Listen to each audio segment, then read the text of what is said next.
Dr. Mansi, and she will be speaking on DSM-5 again, definition and challenges, giving her view about that. Before we move on to Vishaka, I invite Mansi to give a presentation. Come, Mansi.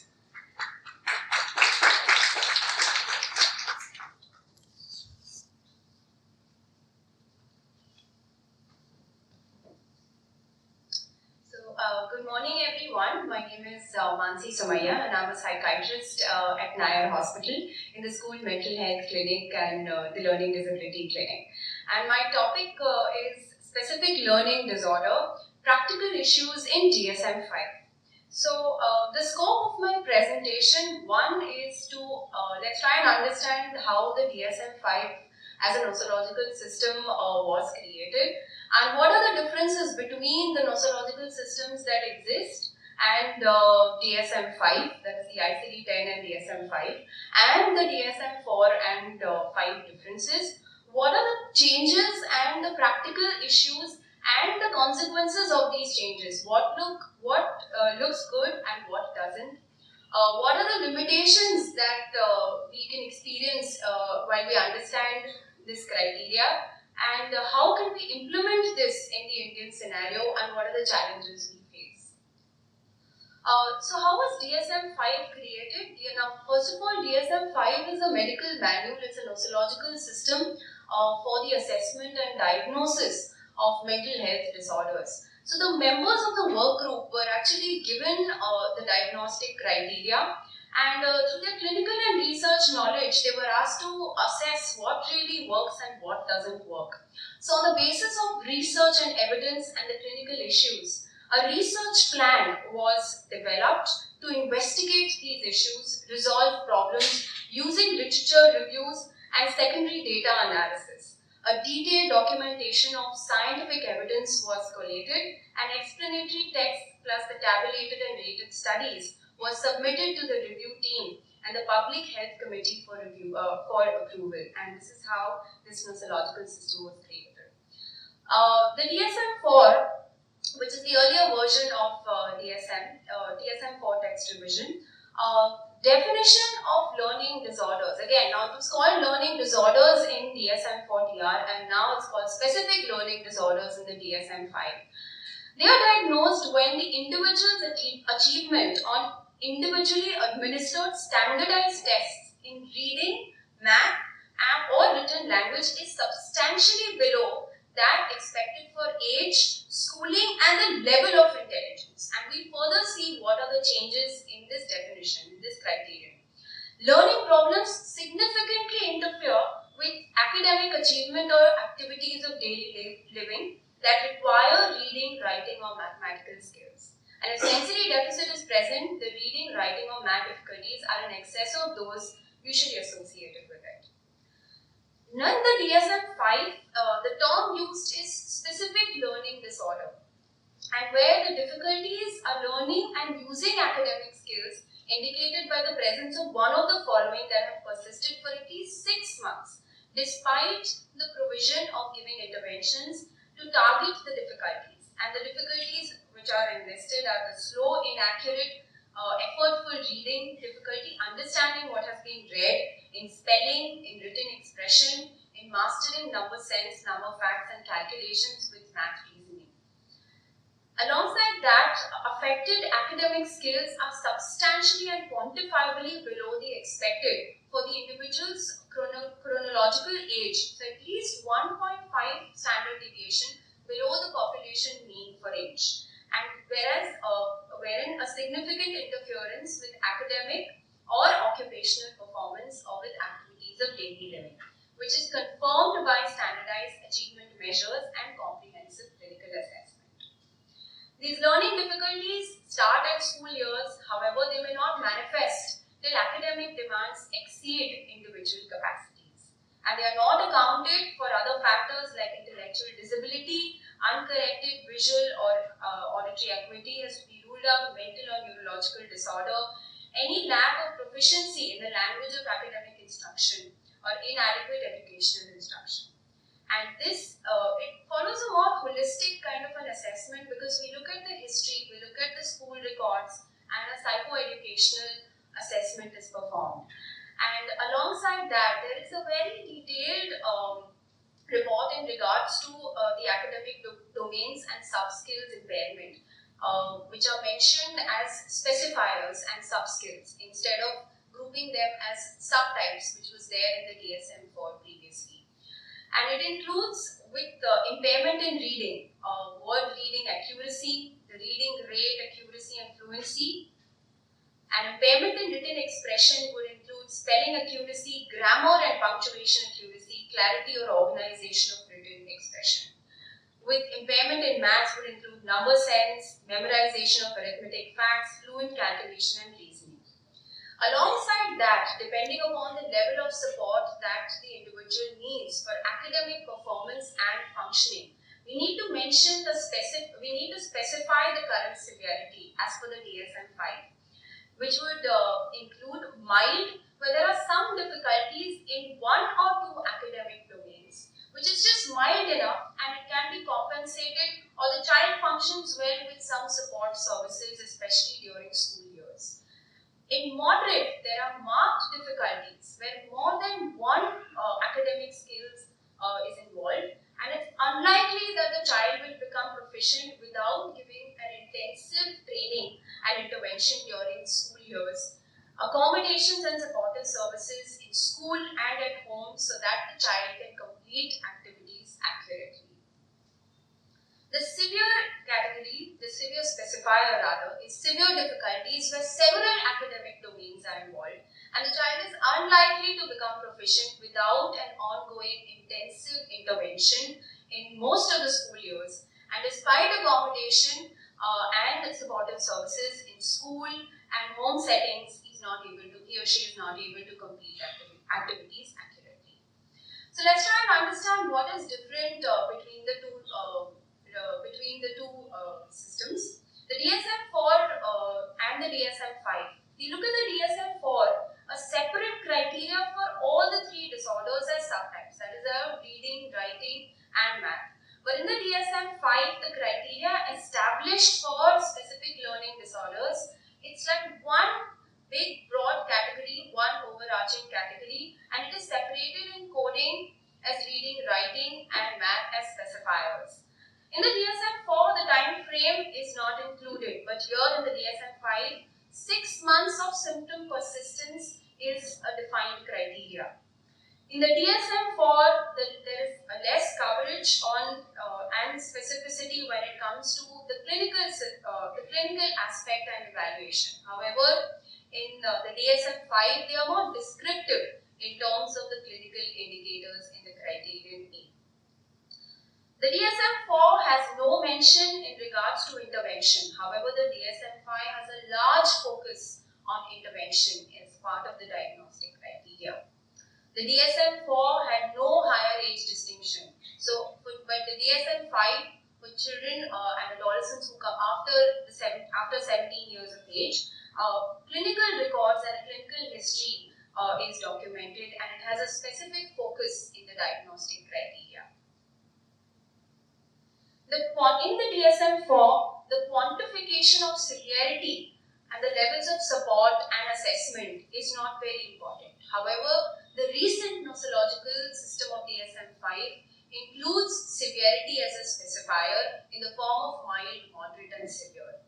DSM-4 had a large emphasis on IQ and achievement discrepancy. However, the DSM-5 is moving away from this and it's not included in the diagnostic criteria in the DSM-5. DSM-4, there was an emphasis, DSM-5 mentions IQ level of at least 70 being mandatory. However, the DSM-4 DR criteria of learning disorders has no mention of an IQ level there. The DSM-4, the educational domains are not very clearly and lucidly mentioned. In the DSM-5, they are very specific for the academic difficulty, which includes even the sub-skill involvement. In the DSM-4, there was no mention or inclusion of language of instruction. However, in the DSM-5, there is a large emphasis in that. The DSM-4, there is an NOS category which is not otherwise specified, and the DSM-5 gives a way to it. When we look at the differences between another another existing nosological system which is used to assess patients with mental disorders, which is the ICD-10, and compare it with the DSM-5 criteria. There is a difference in the terminology that they have used. They call it this, the ICD-10 call it the specific developmental disorders of scholastic skills, and although it is included in the neurodevelopmental disorders, it specifies it as a disorder of psychological development. And DSM-5 clearly, lucidly mentions neurological disorders, and the term used is specific learning disorders. And the various academic domains are given. I'm not going to be reading it. There is a large emphasis on holistic assessment in the DSM-5. So the diagnostic criteria has to be met by means of history, school records, and the psychoeducational records. However, the ICD-10 is not very specific in regards to that. The severity as a specifier is mentioned in DSM-5, but like the DSM-4, there is no mention in that in case of ICD-10. And there is a symptom persistence duration criteria in the DSM-5 of at least 6 months persistence of symptoms despite intervention, which doesn't exist in the ICD-10. So let's look at what are the changes in DSM-5, what was the rationale of making these changes, and how practical it is to use it in our context. So if we look at DSM-4-TR, there were separate categories in learning disorder as subtypes, but now it's called a specific learning disorder, and it's an overarching one category, and it follows a spectral approach where specifiers of severity and levels of support are included. What is the rationale and evidence to this? There have been various studies which have looked at academic domains and subtypes of learning disorders across reading, the written, expression, and math, and they found that there's a significant genetic and environmental overlap amongst the children who present with these problems. So the lumping approach, more than the splitting approach, the lumping approach is calling it learning disorder as an overarching diagnosis, giving it one broad name, and splitting it just like the previous nosological systems like reading, writing, and math. So there is more evidence to lumping approach than the splitting approach. Now, what usually happens is that when the lumping approach is followed, it tends to reduce challenges associated with defining the subtype of LD is one of the research evidence to this, because test scores many times may differ across academic domains, and some falling just below the clinical threshold. So we are put into a challenging situation here. As also many times, children may present with problems in one particular academic domain at one point in time, and later in age, he or she may present with a problem with another academic domain. So it reduces the confusion between parents, educators, and everyone who's involved in the team to actually understand learning disorder and explains its neurological underpinnings. The IQ achievement gap. Now, the DSM-4-TR has a considerable emphasis in the diagnostic criteria in regards to substantial discrepancy between IQ and academic achievement. However, the DSM-5 says it's not required. Now, what is the rationale and evidence to this gap? Assuming that learning difficulties would differ between those who are with the gap and without the gap. If you look at poor readers who have at least average intelligence with or without this gap, they did not differ clinically. And there are similar studies which mention that there is no difference in the cognitive processing skills in such patients. So evidence over a period of time has suggested that it's conceptually and statistically flawed. Now, intellectual assessment will be required only in cases where intellectual disability is suspected as per the DSM-5, and there is no requirement as such for IQ and cognitive processing. So the focus is largely on an interventional model rather than just merely emphasizing on diagnosis. And here, the holistic approach and collaborating with parents, teachers, and psychoeducationalists plays a role. Cognitive processing. We know that cognitive cognitive processing deficits are associated with learning disorder, but there's a limited evidence that it can be included in the definition of specific learning disorder. We know that it's measured from neurological tests and it's indirectly measured, but as per the research and literature, it is more probabilistic and very variable. Alongside that, the psychological processes in math and written expression are very unclear. And again, the cost of doing these tests would again be a burden on the system. Another aspect of focus of the DSM-5 is that of response to intervention. So the RTI approach is favorable because it allows identification of students with specific learning disorders. It rules out inadequate instruction, and the practical benefits are that when we have children who present with scholastic backwardness because of emotional issues, or a child with autism spectrum disorder or ADHD, this approach will help us identify children with specific learning disorders, and most importantly, the intervention is started early. Yes, now the practical limitations are, do we really have that kind of time? It requires resources, training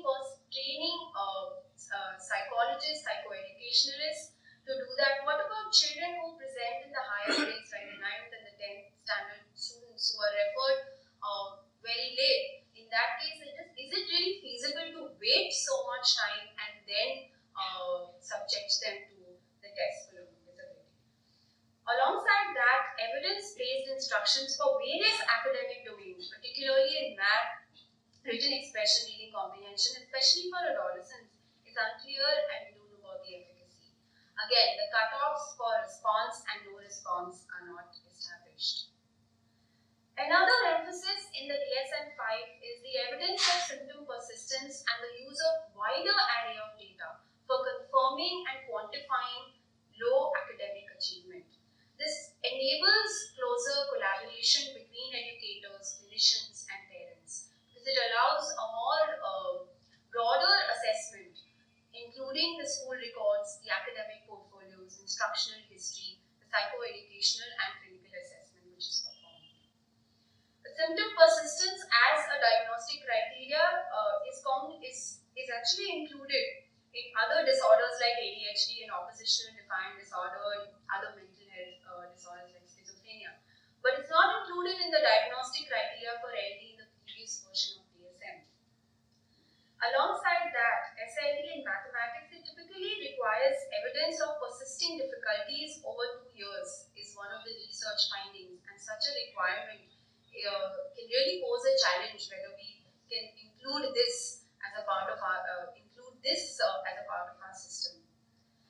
So let's looking at the Indian scenario. What are the two challenges?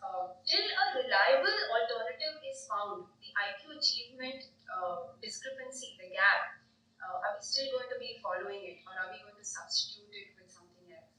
IQ between 70 to 85, which is the grey area. What do we really do with kids who present in this intelligence area?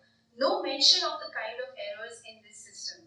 And the response to intervention, again, will pose a challenge because of the dearth of resources, and again would involve training the psychoeducationalists, psychologists, teachers, and clinicians for the approach for intervention.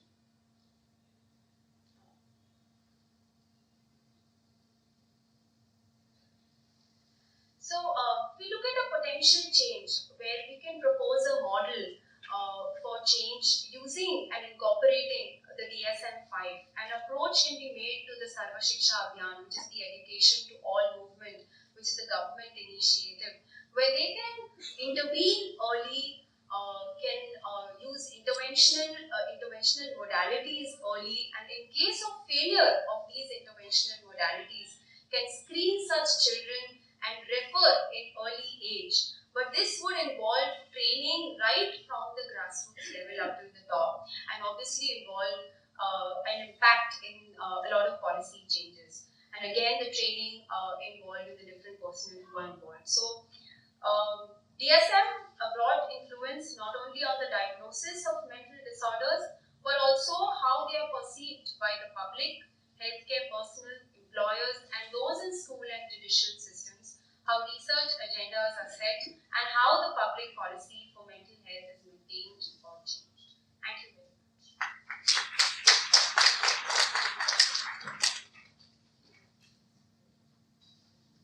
Thank you, Mansi. That was a very comprehensive presentation, and you've all got a double dose of DSM-2.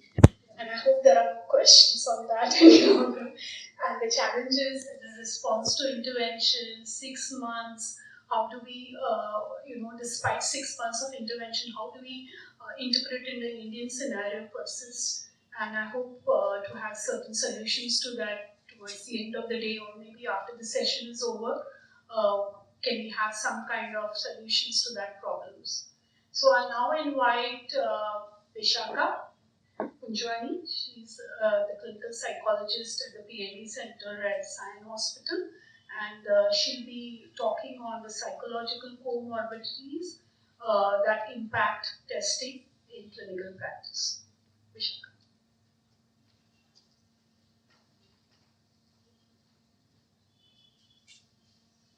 Okay, so good morning, one and all. Let's get started. As my colleague has some disadvantages of being short. Yeah. So as as my colleague Heda Shah spoke on the medical comorbidities, I would be speaking on behavioral comorbidities that challenge, I think, not only us, but even the child when they're referred to us.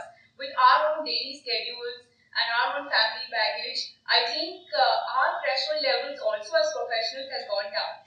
Including that, we also have different challenges, so I would be starting on that. So the varied ones that challenge are the most known ones are the attention deficit hyperactivity disorder, ADHD, opposition defiant disorder, ODD, anxiety disorder, major depressive disorder, and substance related and addictive disorders, nicotine and tobacco. So although I am speaking of an age group from 8 to 15, but still the sub-5 substance and addictive disorders do have a challenge when I am testing them in a clinical practice. So what are the challenges with ADHD?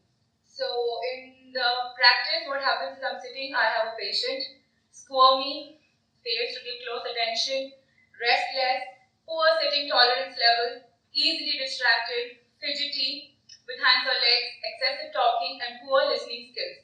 Oh my God, now what do? We ourselves, are low on tolerance level. Now we have a child like this. So now I'm telling her what is the working through pattern that we do at our center. The working through is in between of a session, what we do, I'll be telling you all that. So working through, we've seen that variations in testing plays a very important role. So different variations, like for example, if I have to speak on the IQ test that's missing, we've seen the sequence and the pattern. So if the child is ADHD, I think block design has worked really well if you start with it. Object assembly, digit span. So finishing the core tests, because information comprehension can wait. But the ones which are more taxing to the child, I think we could get started with it. Followed by breaks in between the subtest, very important. I know we all have a time crunch. We have many patients that we see that are referred to us.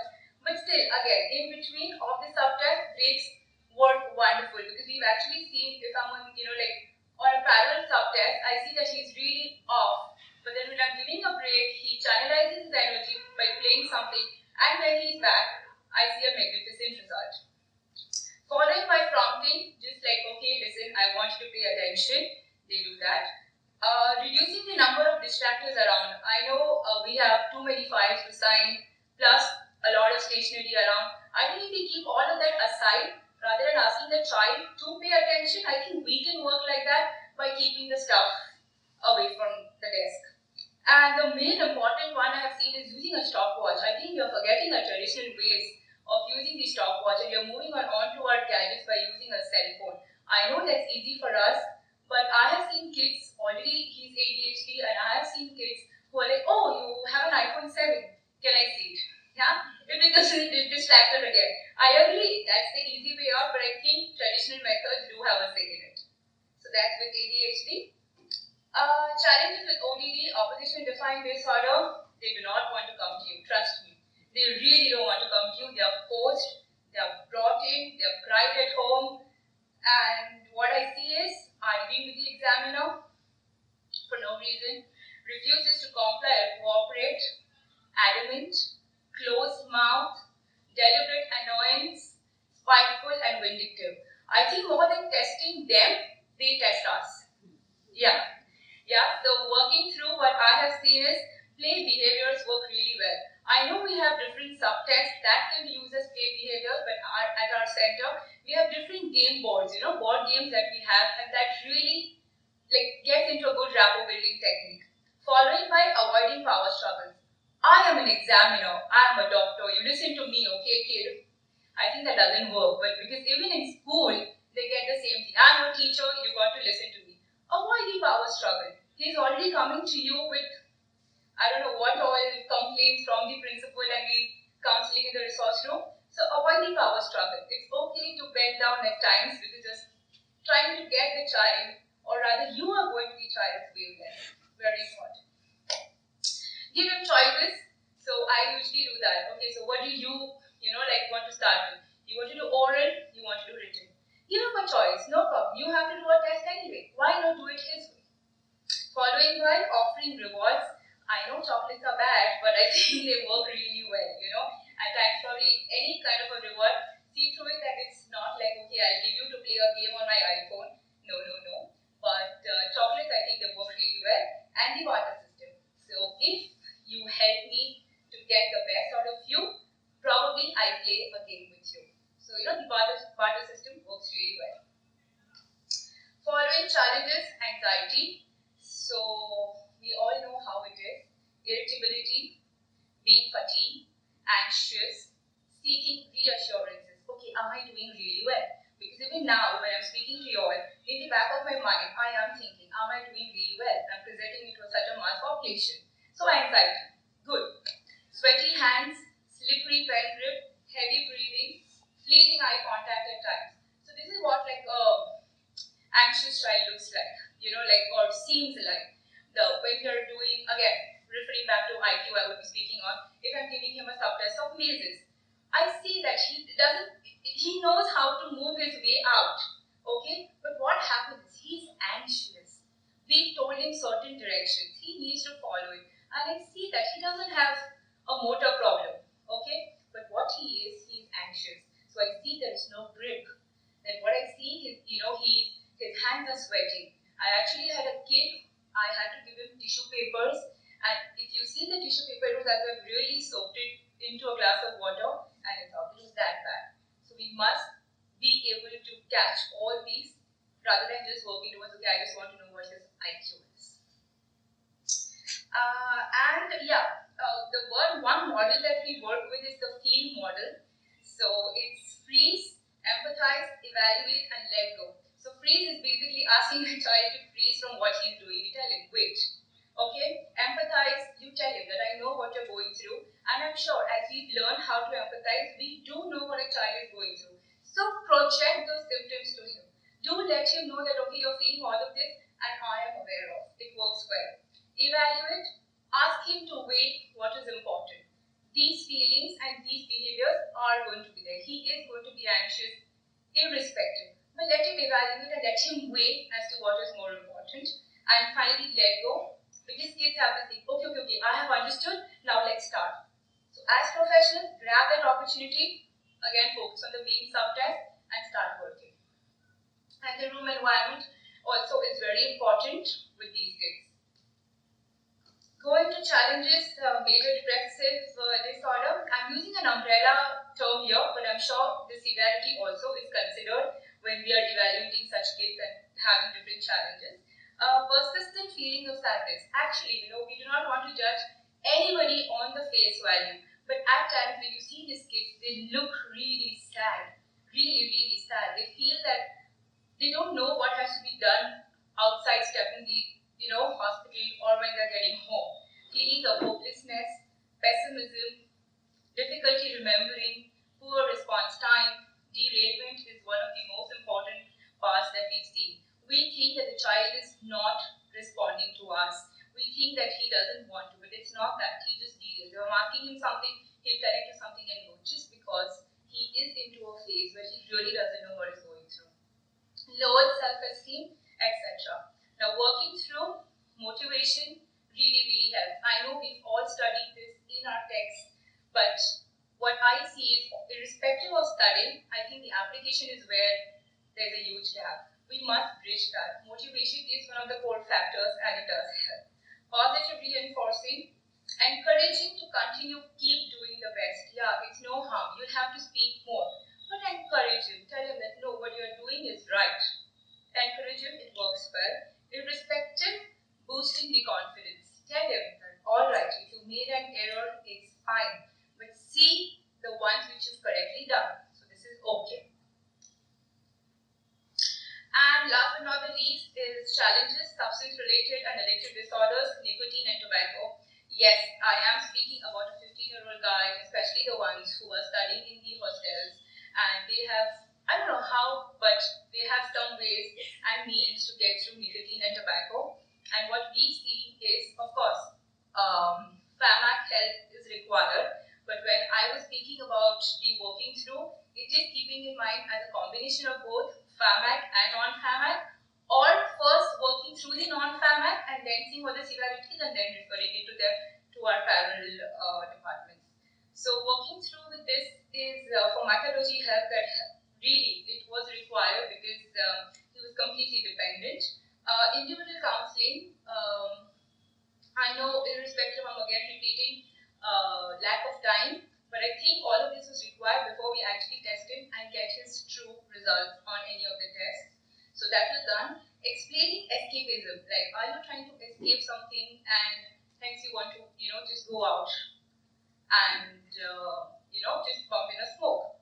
And bridging the gaps, building one's self-image. So we here try to find out that why and how. Not like why are you smoking, but rather what led you to get into smoking is more important. And building on the self-image, that how it is important, probably as we all know what are the disadvantages of it. So explaining him, because it does matter when parents explain to their children than when we professionals in the background, like we said, when we explain them. It does play a role. And increasing the threshold levels of them to let them know that, okay, the reductionist theory, what I'm speaking over here is slowly and gradually, like how we can help them. So yeah, thank you. Before saying a thank you, I would just want to tell you something that I think as professionals, we have all the ability and the patience to extract the best from the child. Yeah, I know we also lack patience. We have our own stuff happening, but I think it's the quality that matters. We can get the IQ, we can get the diagnosis of AD. It's easy. It's all the quantitative that helps us to do so. But what has led to your quantitative numbers will only be explained through your qualitative. Quality means I'm not doubting anyone's quality practice here, but what I'm speaking about is the quality of how much are we seeing. Apart from the diagnosis, what are the other things that is leading him to a certain behavior? Thank you very much.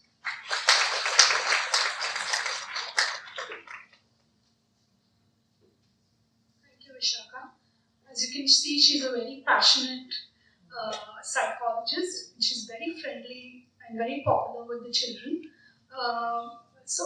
Essentially, for most of the psychological problems which come to us, we are screened at the OPD, and we have a very nice collaborative department headed by Dr. Shah. Most of them are referred to Sir as the counseling as well as the pharmacological part which is required. And of course, if we find during the testing that we have a problem with the child, they are referred to the required resources. We move on to the last presentation by Ms. Nitya Raman. Nitya is a speech language pathologist with us. She's been with our team for the last 2 years. She's an MSc, and also she'll be giving a presentation on linguistic profiling and the role of language in testing. So, inviting Nitya for the presentation.